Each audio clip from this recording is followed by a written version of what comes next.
Hello friends, book insider पर आप सभी का स्वागत है। आज हम बात करने वाले हैं lighter by Yung Pueblo book के बारे में। हीलिंग का मतलब सिर्फ अपने अंदर कुछ नया जोड़ना नहीं होता, बल्कि अपने अंदर के बोझ को हल्का करना होता है।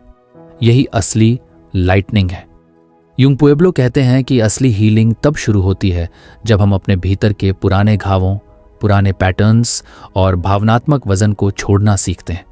अक्सर हम सोचते हैं कि हमें खुद को बेहतर बनाने के लिए और चीज़ें सीखनी चाहिए, नई आदतें, नए कोर्स, नया माइंडसेट। लेकिन सच्चाई ये है कि इम्प्रूवमेंट तब होती है जब हम अपने अंदर से वह चीज़ें निकालना शुरू करते हैं जो हमें नीचे दबा रही हैं।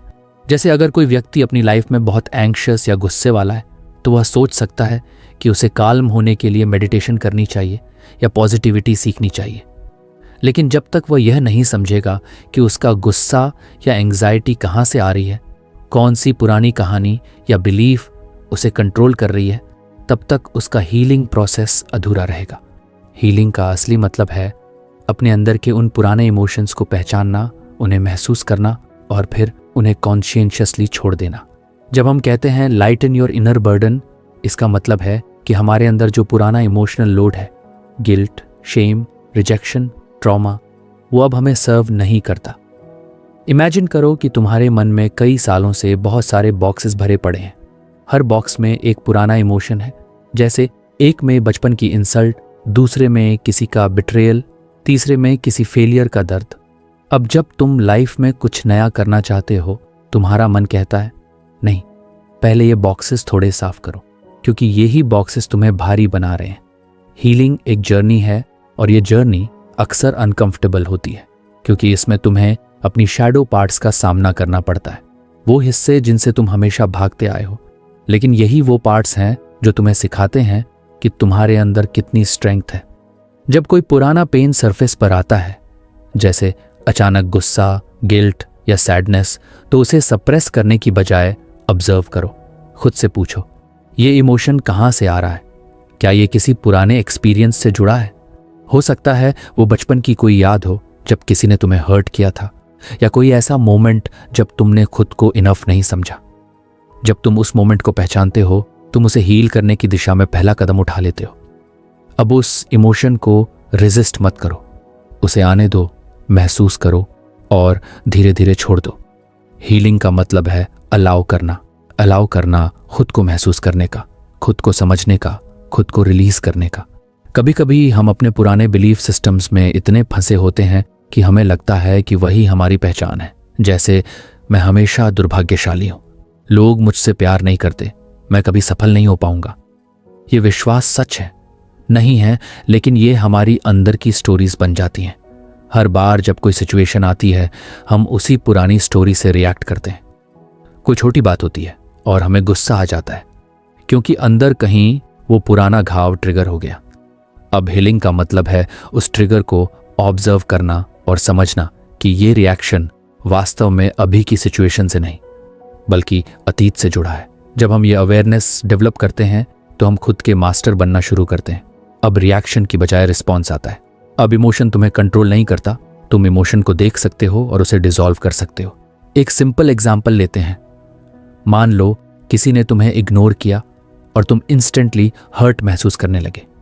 तुम सोचने लगे, लोग हमेशा मेरे फीलिंग्स की परवाह नहीं करते। लेकिन अगर तुम पॉज लेकर सोचो कि ये फीलिंग कहाँ से आई, तो शायद पता चलेगा कि बचपन में जब तुम्हारे पेरेंट्स ने तुम्हारी बात नहीं सुनी, तब ये पैटर्न शुरू हुआ था। वही पेन अब हर बार रिपीट हो रहा है। अब हीलिंग का काम है उस पुराने मोमेंट को कॉन्शियसली एक्सेप्ट करना और कहना, हाँ, तब मुझे दुख हुआ था, लेकिन अब मैं सुरक्षित हूं, अब मैं उस स्टोरी को रिपीट नहीं करूंगा। ये लेटिंग गो आसान नहीं है। कभी कभी ये टीयर्स लाता है, कभी साइलेंस, कभी डीप रिफ्लेक्शन। लेकिन हर बार जब तुम कोई पुराना इमोशन छोड़ते हो, तुम्हारा माइंड और हार्ट दोनों थोड़ा हल्का हो जाते हैं। तुम्हारे अंदर स्पेस बनता है, पीस के लिए, क्लैरिटी के लिए, लव के लिए। यही असली लाइटनिंग है। हीलिंग का प्रोसेस किसी स्पिरिचुअल मैजिक जैसा नहीं है, ये बहुत ग्राउंडेड चीज़ है। इसका मतलब है सेल्फ अवेयरनेस, इमोशनल ऑनेस्टी और पेशेंस। तुम हर इमोशन को हील नहीं कर सकते एक दिन में, लेकिन हर बार जब तुम खुद को थोड़ा और समझते हो, तुम अपनी फ्रीडम के एक कदम और करीब पहुंच जाते हो। कभी कभी हमें लगता है कि हीलिंग का मतलब है कि हमें हमेशा हैप्पी रहना चाहिए या कभी दुख महसूस नहीं करना चाहिए। लेकिन सच तो ये है कि हीलिंग का मतलब है हर इमोशन को फुली एक्सपीरियंस करना बिना उसके गुलाम बने। जब तुम्हें गुस्सा आता है तुम उसे दबाते नहीं, बस ऑब्जर्व करते हो। जब सैडनेस आती है तुम उसे वेलकम करते हो, क्योंकि तुम जानते हो कि वो तुम्हें कुछ सिखाने आई है। और फिर धीरे धीरे वो इमोशन डिसॉल्व हो जाता है। यूंग पुएब्लो कहते हैं कि हीलिंग हमें लाइट बनाती है, लिटरली और मेटाफोरिकली, दोनों तरीकों से। लाइट इस मायने में कि हम अपनी एनर्जी वापस पा लेते हैं, और मेटाफोरिकली इसलिए कि हम क्लैरिटी और कंपैशन से भर जाते हैं। अगर आपको हमारी फ्री समरी अच्छी लगती है तो आप हमारे चैनल को सब्सक्राइब कर सकते हैं, हमारी मेंबरशिप खरीद सकते हैं या हमें यूपीआई के थ्रू सपोर्ट कर सकते हैं। अब समरी पर वापस चलते हैं। जब तुम अपने अंदर के बोझ छोड़ते हो तो तुम दूसरों को भी हल्के दिल से देखने लगते हो। अब तुम्हारे अंदर जजमेंट की जगह अंडरस्टैंडिंग आ जाती है। और हाँ, हीलिंग लिनियर नहीं होती, इसका कोई फिक्स टाइमलाइन नहीं होता। कभी तुम्हें लगेगा कि तुम बहुत आगे बढ़ गए हो और फिर किसी दिन कोई छोटी बात तुम्हें वापस पुराने इमोशंस में ले जाएगी। लेकिन फर्क ये होगा कि इस बार तुम जानते हो कि क्या करना है। रेजिस्ट नहीं करना, बस ऑब्जर्व करना और लेट गो करना। यही ग्रोथ है। धीरे धीरे तुम्हें महसूस होगा कि तुम्हारा हार्ट पहले से ज्यादा ओपन है। अब तुम अपनी लाइफ को ज्यादा पीसफुली और कॉन्शियसली जी रहे हो। पहले जहां तुम्हें ट्रिगर्स कंट्रोल करते थे, अब तुम उन्हें समझते हो। यही ट्रांसफॉर्मेशन है, जब तुम अंदर से इतने हल्के हो जाते हो कि तुम्हारा प्रेजेंट मोमेंट सबसे सुंदर लगने लगता है। हीलिंग का मतलब है अपने अंदर के क्लाउड्स को हटाना ताकि तुम्हारा ओन लाइट चमक सके। तुम कुछ नया नहीं जोड़ रहे हो, तुम बस वो सब हटा रहे हो जो तुम्हें खुद से दूर रखता है। और यही प्रोसेस तुम्हें सच्ची इनर फ्रीडम तक ले जाता है, जहां कोई पुरानी स्टोरी, कोई डर, कोई गिल्ट तुम्हें रोक नहीं पाता। तुम बस फ्लो में होते हो, अवेयर, पीसफुल और फ्री। यही है असली हीलिंग। अपने भीतर की सफाई, अपने भावनात्मक बोझ को हल्का करना और अपनी असली सेल्फ से दोबारा जुड़ना। और जब तुम ये करते हो तो तुम न सिर्फ अपने लिए बल्कि अपने आसपास की दुनिया के लिए भी एक सोर्स ऑफ लाइट बन जाते हो। क्योंकि जो व्यक्ति अपने दर्द को हील कर लेता है वही दूसरों को भी हीलिंग की राह दिखा सकता है। अगर तुम आज कुछ याद रखना चाहो तो बस इतना, हीलिंग का मतलब कुछ और बनना नहीं है, बल्कि वो सब छोड़ना है जो तुम नहीं हो। और जब वो बोझ उतरता है तब तुम्हारा असली सेल्फ, जो हमेशा से प्योर और लाइट था, खुद ब खुद सामने आ जाता है। यही है लाइटनिंग योर इनर बर्डन्स।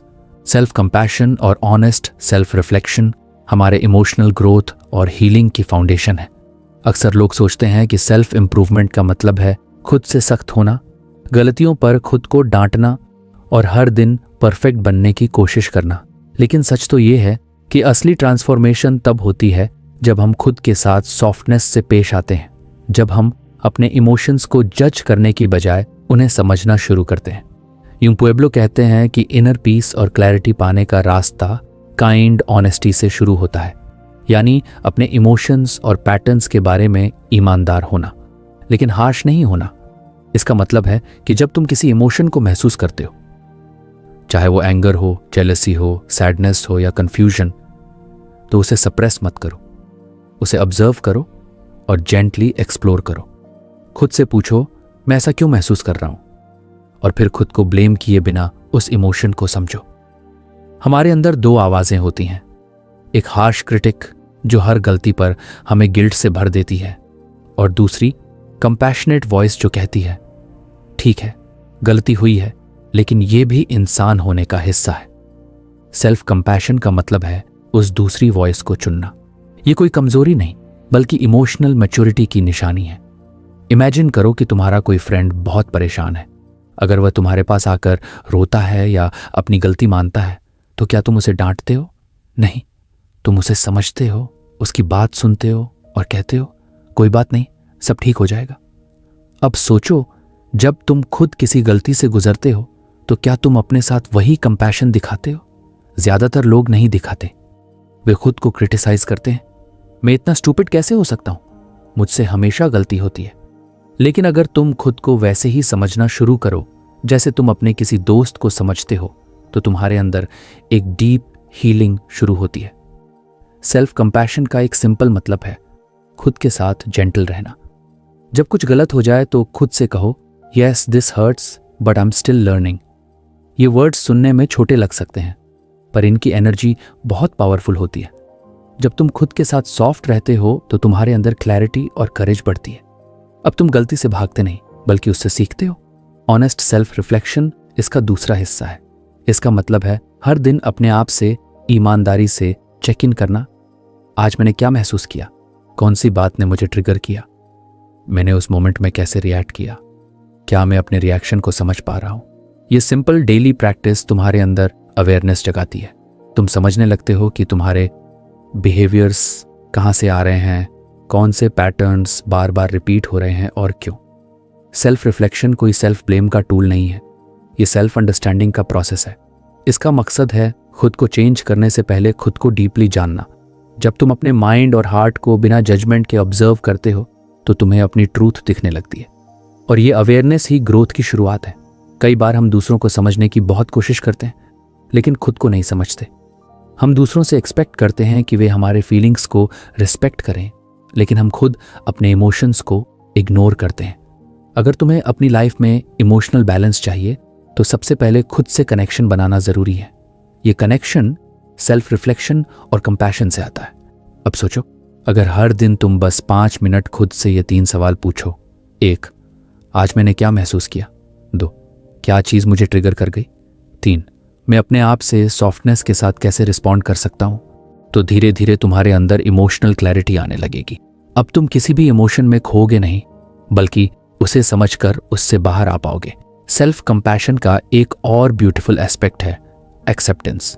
इसका मतलब ये नहीं कि तुम अपने फ्लॉज को जस्टिफाई करो, बल्कि ये कि तुम उन्हें डिनाई नहीं करो। जब तुम अपने इम्परफेक्शंस को एक्सेप्ट करते हो तभी तुम उन्हें ट्रांसफॉर्म कर सकते हो। डिनाइल हमेशा दर्द को बढ़ाता है, जबकि एक्सेप्टेंस उसे डिसॉल्व करता है। कभी कभी हम सोचते हैं कि सेल्फ लव का मतलब है हमेशा कॉन्फिडेंट रहना या खुद को बेस्ट समझना, लेकिन सच्ची सेल्फ लव का मतलब है खुद को उन मोमेंट्स में भी एक्सेप्ट करना जब तुम कमज़ोर महसूस करते हो, जब तुम फेल होते हो, जब तुम कंफ्यूज्ड होते हो, जब तुम्हें अपनी मिस्टेक्स पर गिल्ट होता है, तब भी खुद को जेंटली होल्ड करना। ये कह पाना कि मैं अभी परफेक्ट नहीं हूं, लेकिन मैं कोशिश कर रहा हूं। जब तुम खुद के साथ इस तरह कंपैशनेट होते हो तो तुम्हारे अंदर की हार्शनेस धीरे धीरे मेल्ट होने लगती है। तुम दूसरों के प्रति भी ज़्यादा अंडरस्टैंडिंग और काइंड बन जाते हो, क्योंकि जो व्यक्ति खुद के इमोशंस को समझता है वही दूसरों के इमोशंस को भी महसूस कर सकता है। ऑनेस्ट सेल्फ रिफ्लेक्शन का मतलब ये भी है कि तुम अपने ईगो के परे जाकर अपनी सच्चाई देख सको। कई बार हम अपने पैटर्न्स को जस्टिफाई करते हैं। मैं ऐसा इसलिए हूं क्योंकि लोग मुझे समझते नहीं, या मेरा गुस्सा सही है क्योंकि दूसरे गलत हैं। लेकिन जब तुम खुद से ईमानदार होते हो तो तुम देखते हो कि हर बार ब्लेम करना आसान है, पर चेंज तभी होता है जब तुम अंदर झांकते हो। यूंग पुएब्लो कहते हैं, अवेयरनेस के बिना कंपैशन अधूरी है और कंपैशन के बिना अवेयरनेस कठोर बन जाती है। दोनों का संतुलन ही ग्रोथ की कुंजी है।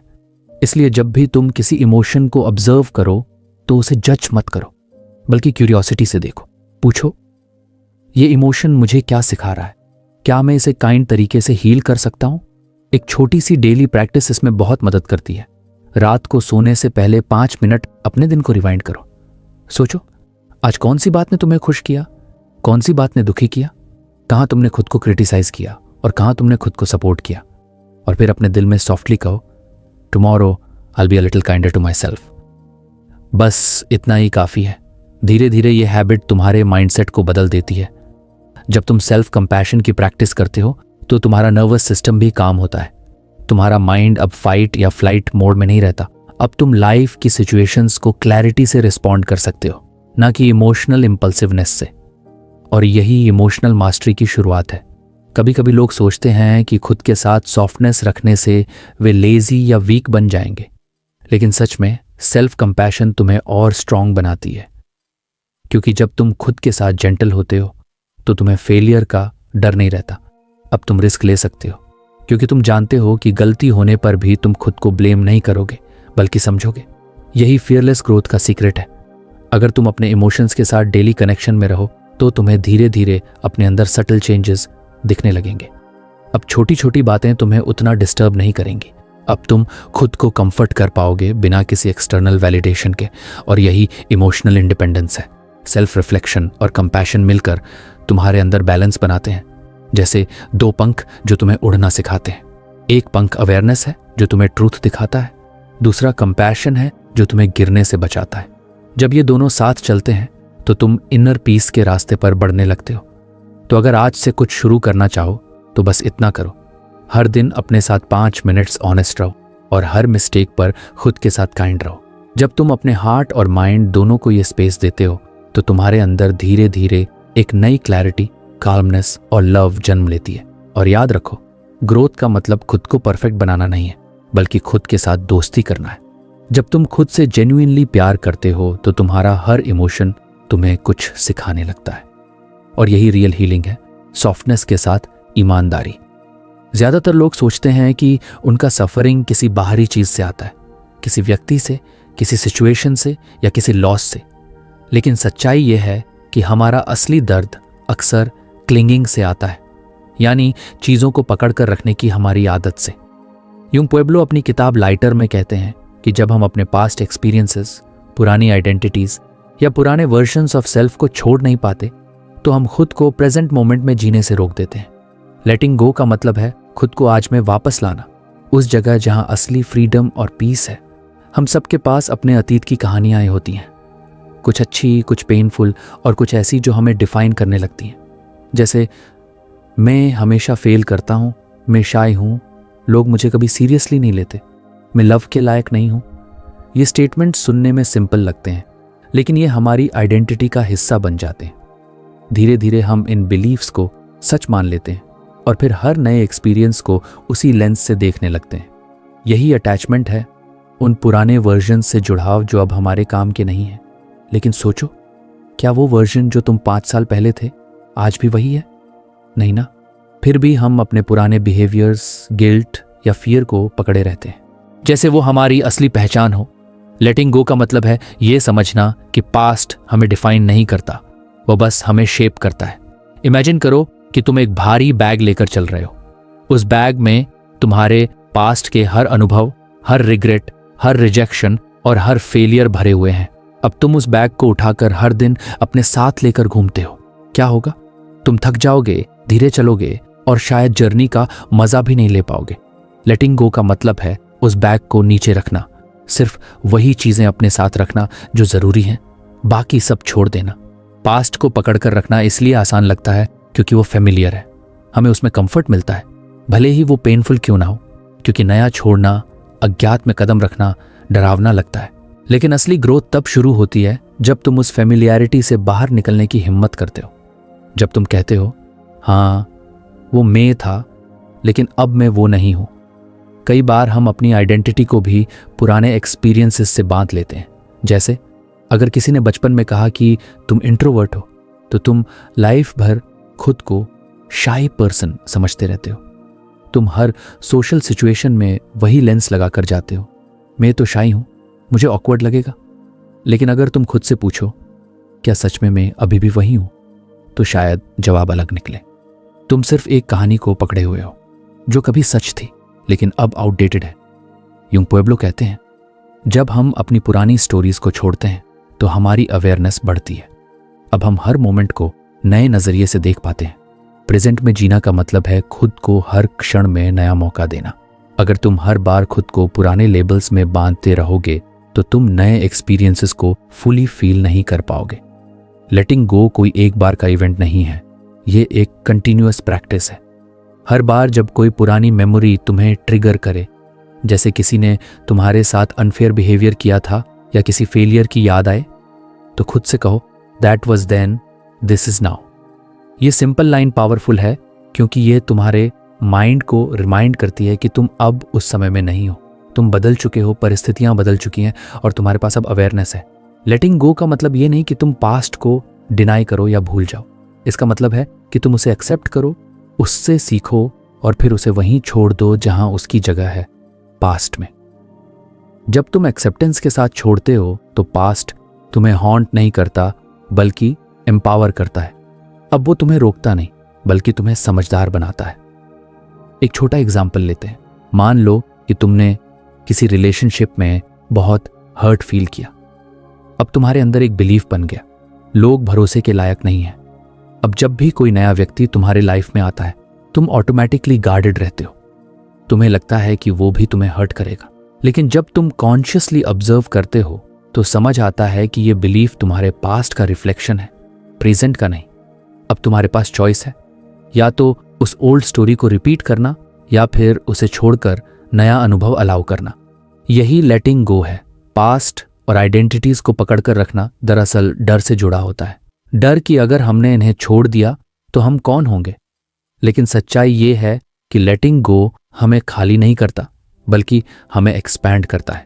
जब तुम पुराना छोड़ते हो तो तुम स्पेस बनाते हो, नई एनर्जी, नए थॉट्स और नए पॉसिबिलिटीज के लिए। प्रेजेंट मोमेंट में जीना तभी पॉसिबल है जब माइंड फ्री हो, और माइंड तब फ्री होता है जब उसमें क्लटर ना हो।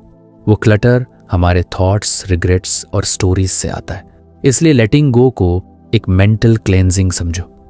जैसे तुम अपने फोन की मेमोरी साफ करते हो ताकि सिस्टम फास्ट चले, वैसे ही अपने माइंड से पुराने बिलीफ्स डिलीट करो ताकि क्लैरिटी वापस आए। कभी कभी लेटिंग गो सिर्फ इमोशंस का नहीं बल्कि सेल्फ इमेज का होता है। हम सोचते हैं कि हमें हमेशा किसी खास रोल में रहना है। मैं रिस्पॉन्सिबल हूं, मैं केयर टेकर हूं, मैं स्ट्रांग हूं। लेकिन जब हम इन फिक्स्ड आइडेंटिटीज को पकड़ कर रखते हैं तो हम खुद को लिमिट कर लेते हैं।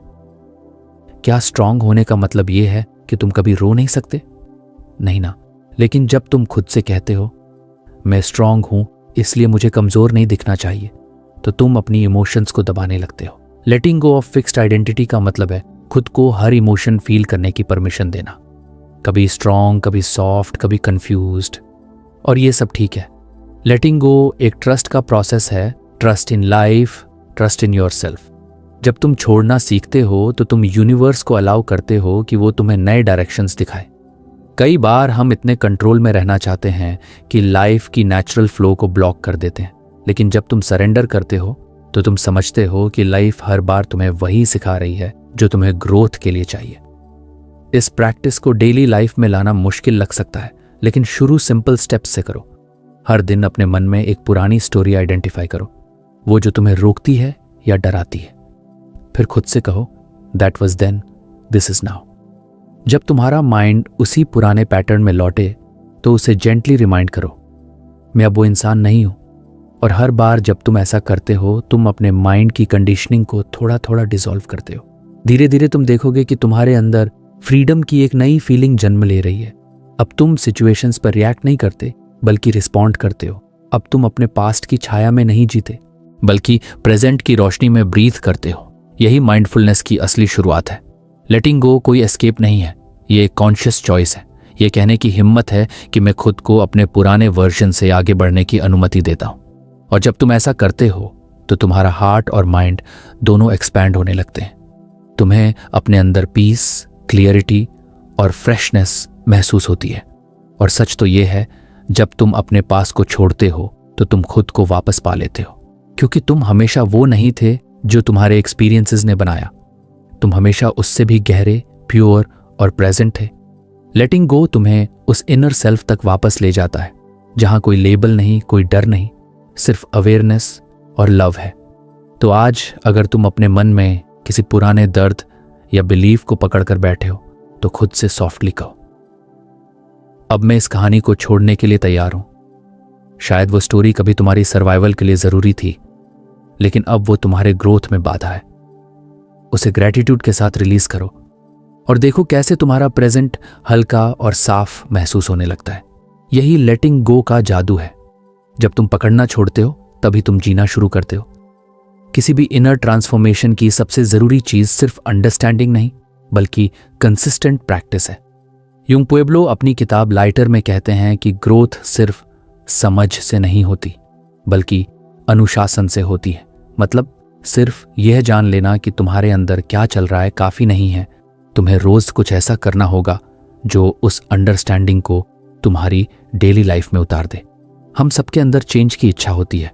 हम बेटर बनना चाहते हैं, पीसफुल रहना चाहते हैं, एंग्जाइटी या ओवरथिंकिंग से निकलना चाहते हैं।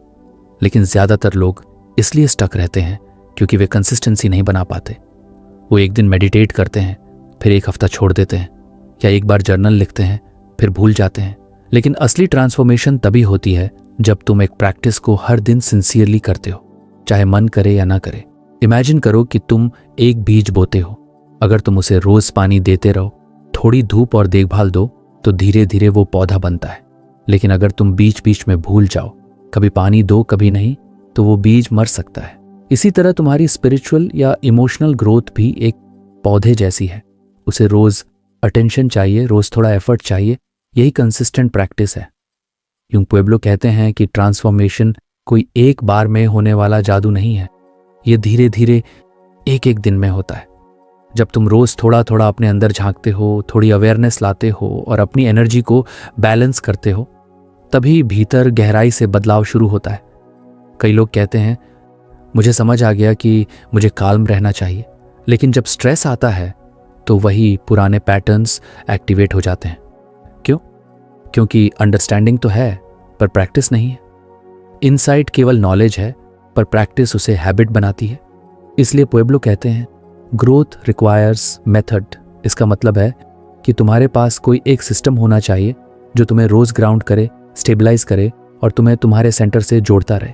ये मेथड मेडिटेशन हो सकता है, जर्नलिंग हो सकता है, थेरेपी हो सकती है, gratuity writing, mindful walking, breed work, कुछ भी जो तुम्हारे लिए काम करे। अगर तुम शुरुआत करना चाहते हो तो बस एक सिंपल प्रैक्टिस चुनो, जैसे सुबह 10 मिनट ब्रीदिंग मेडिटेशन। इसका मतलब ये नहीं कि तुम्हें किसी कॉम्प्लेक्स टेक्निक की जरूरत है। बस क्वाइटली बैठो, अपनी सांसों को ऑब्जर्व करो और अपने माइंड को वॉच करो। शुरू में मुश्किल लगेगा, थॉट्स आएंगे, बेचैनी होगी, लेकिन धीरे धीरे तुम्हें डिफरेंस महसूस होगा। तुम्हारा माइंड थोड़ा शांत होगा, तुम रिएक्शंस के बजाय रिस्पॉन्सेस देने लगोगे। यही ट्रांसफॉर्मेशन की शुरुआत है। या फिर जर्नलिंग कर सकते हो। हर रात एक सिंपल क्वेश्चन लिखो, जैसे आज मैंने क्या महसूस किया, क्या चीज़ ने मुझे ट्रिगर किया, मैं किस बात के लिए ग्रेटफुल हूँ। जब तुम रोज अपने इमोशंस और थॉट्स को पेपर पर उतारते हो तो वो क्लैरिटी देने लगते हैं। अब तुम्हारे अंदर का केओस बाहर आकर वर्ड्स में बदल जाता है और तुम खुद को बेहतर समझने लगते हो। कंसिस्टेंसी का मतलब परफेक्ट होना नहीं है। इसका मतलब है हर दिन छोटे कदम लेना। कुछ दिन तुम डीप प्रैक्टिस कर पाओगे, कुछ दिन सिर्फ 5 मिनट ही सही। लेकिन महत्वपूर्ण यह है कि तुम खुद से कमिटमेंट निभाओ, क्योंकि हर बार जब तुम प्रैक्टिस करते हो तुम अपने सबकॉन्शियस माइंड को रीप्रोग्राम कर रहे हो। तुम अपने अंदर नए न्यूरल पाथवेज बना रहे हो जो पीस, पेशेंस और अवेयरनेस को डिफॉल्ट बनाते हैं। ट्रांसफॉर्मेशन का सीक्रेट इसी छोटे रेपिटेशन में है। ये वैसा ही है जैसे जिम में बॉडी बनाना। अगर तुम एक दिन बहुत मेहनत कर लो और फिर 1 महीना छोड़ दो तो कोई रिजल्ट नहीं मिलेगा। लेकिन अगर तुम रोज थोड़ी मेहनत करते रहो तो धीरे धीरे तुम्हारे मसल्स बनेंगे। माइंड भी बिल्कुल वैसे ही काम करता है। मेडिटेशन या जर्नलिंग तुम्हारे मेंटल मसल्स को ट्रेन करते हैं। Patience, focus, emotional control, clarity. Consistency के साथ साथ एक और जरूरी चीज है, ट्रैकिंग योर प्रोग्रेस। ये तुम्हें मोटिवेट रखती है। उदाहरण के लिए, अगर तुमने डिसाइड किया है कि अगले 30 दिनों तक हर दिन 10 मिनट ब्रीदिंग मेडिटेशन करोगे, तो एक छोटा नोटबुक रखो। हर दिन के बाद लिखो, आज पहले से थोड़ा काल्म महसूस हुआ, या आज कंसंट्रेशन बढ़ी, या आज माइंड रेस्टलेस था लेकिन मैं रुका। इससे तुम देख पाओगे कि तुम्हारा इनर वर्ल्ड कैसे धीरे धीरे बदल रहा है। कंसिस्टेंसी कभी कभी बोरिंग लग सकती है, लेकिन यही बोर्डम ट्रांसफॉर्मेशन का गेट है। जब तुम हर दिन प्रैक्टिस करते हो तो तुम्हारा माइंड कहेगा ये तो वही चीज है रोज की। लेकिन अगर तुम उस बोर्डम के पार जाओ तो तुम्हें पीस, अवेयरनेस और डेप्थ का नया स्तर मिलेगा। यही रीजन है कि डिसिप्लिन को फ्रीडम की कुंजी कहा जाता है। कई बार लोग सोचते हैं कि स्पिरिचुअलिटी सिर्फ समझने या पढ़ने से आती है, लेकिन पुएब्लो कहते हैं नॉलेज सिर्फ मैप है और प्रैक्टिस वो रास्ता है जिस पर चलकर तुम मंजिल तक पहुंचते हो। बिना प्रैक्टिस के नॉलेज सिर्फ थ्योरी बनकर रह जाती है, लेकिन जब तुम उसे रोज अप्लाई करते हो तो वो तुम्हारी एनर्जी में बदल जाती है। कंसिस्टेंसी तुम्हारे अंदर ट्रस्ट भी बनाती है। जब तुम खुद से कोई कमिटमेंट करते हो और उसे निभाते हो तो तुम्हारा सेल्फ रिस्पेक्ट बढ़ता है। तुम्हारा सबकॉन्शियस माइंड ये मैसेज लेता है, मैं अपनी बात का पक्का हूं। और यही इंटरनल कॉन्फिडेंस तुम्हें लाइफ के हर हिस्से में स्ट्रांग बनाता है। अगर कभी बीच में ब्रेक हो जाए तो गिल्ट मत लाओ। सेल्फ ब्लेम की बजाय बस सॉफ्टली वापस आ जाओ। प्रैक्टिस को पनिशमेंट मत बनाओ, उसे प्रेजेंस का सेलिब्रेशन बनाओ। अगर किसी दिन मेडिटेशन नहीं हो पाई तो शायद उस दिन माइंडफुल वॉक कर लो। इंटेंशंस प्योर रहनी चाहिए। कंसिस्टेंसी का मतलब रोबोटिक रेपिटेशन नहीं, बल्कि कॉन्शियस कनेक्शन है। धीरे धीरे तुम नोटिस करोगे कि यह डेली प्रैक्टिस तुम्हारा एंकर बन गई है। अब जब लाइफ में चॉइस आता है तो तुम पूरी तरह गिरते नहीं। तुम्हें पता होता है कि तुम्हारे पास एक सेफ प्लेस है, तुम्हारी प्रैक्टिस। ये तुम्हें याद दिलाती है कि तुम ग्राउंडेड हो, सेंटर्ड हो और हर इमोशन टेम्पोरेरी है। ट्रांसफॉर्मेशन कोई एक्सटर्नल मेकओवर नहीं, बल्कि इंटरनल रिवायरिंग है। ये तब होती है जब तुम्हारा अवेयरनेस धीरे धीरे बढ़ता है, जब तुम अपने माइंड की कंडीशनिंग को देख पाते हो और जब तुम चूज करते हो कि अब रिएक्शन नहीं, अंडरस्टैंडिंग से जीना है। और ये सब तभी पॉसिबल है जब तुम रोज प्रैक्टिस करते हो। तुम्हारी डेली प्रैक्टिस एक मिरर की तरह काम करती है, जो हर दिन तुम्हें दिखाती है कि तुम्हारे अंदर क्या चल रहा है। कभी कभी वो रिफ्लेक्शन साफ और ब्राइट होगा, कभी थोड़ा ब्लरी, लेकिन हर बार तुम अपने इनर वर्ल्ड को थोड़ा और गहराई से जानोगे। कंसिस्टेंसी से ट्रांसफॉर्मेशन इसलिए भी होती है क्योंकि एनर्जी वहीं फ्लो करती है जहां अटेंशन जाती है। अगर तुम रोज कुछ मिनट्स अपने माइंड और सोल पर फोकस करते हो तो तुम्हारी एनर्जी धीरे धीरे हीलिंग में लगने लगती है। अब तुम्हारा माइंड स्कैटर्ड नहीं रहेगा, बल्कि सेंटर्ड रहेगा। और सबसे खूबसूरत बात यह है, जब तुम किसी प्रैक्टिस में कंसिस्टेंट हो जाते हो तो वो तुम्हारी आइडेंटिटी का हिस्सा बन जाती है। अब मेडिटेशन करना कोई टास्क नहीं लगता, बल्कि ब्रीदिंग जैसा नेचुरल महसूस होता है। अब जर्नलिंग किसी होमवर्क जैसा नहीं, बल्कि सेल्फ कॉन्वर्सेशन जैसा लगता है। यही वो मोमेंट है जहां ट्रांसफॉर्मेशन स्थायी हो जाती है। तो अगर तुम अपनी लाइफ में सच में इनर पीस, क्लैरिटी या सेल्फ अवेयरनेस लाना चाहते हो तो शुरुआत छोटे कदमों से करो। कोई बड़ी चीज़ नहीं, बस एक सिंपल डेली रिचुअल, 10 मिनट की मेडिटेशन, 5 लाइन जर्नलिंग या ग्रैटिट्यूड लिखना। लेकिन उसे रोज करो, क्योंकि जब तुम कंसिस्टेंसी से प्रैक्टिस करते हो तो तुम अपनी एनर्जी को अलाइन करते हो और फिर यूनिवर्स भी तुम्हारे साथ अलाइन होने लगता है। ट्रांसफॉर्मेशन कोई मैजिक नहीं, एक स्लो रिदम है और कंसिस्टेंसी उसका संगीत है। इसलिए खुद से वादा करो कि चाहे दिन अच्छा हो या खराब, थकान हो या शांति, तुम अपनी प्रैक्टिस नहीं छोड़ोगे।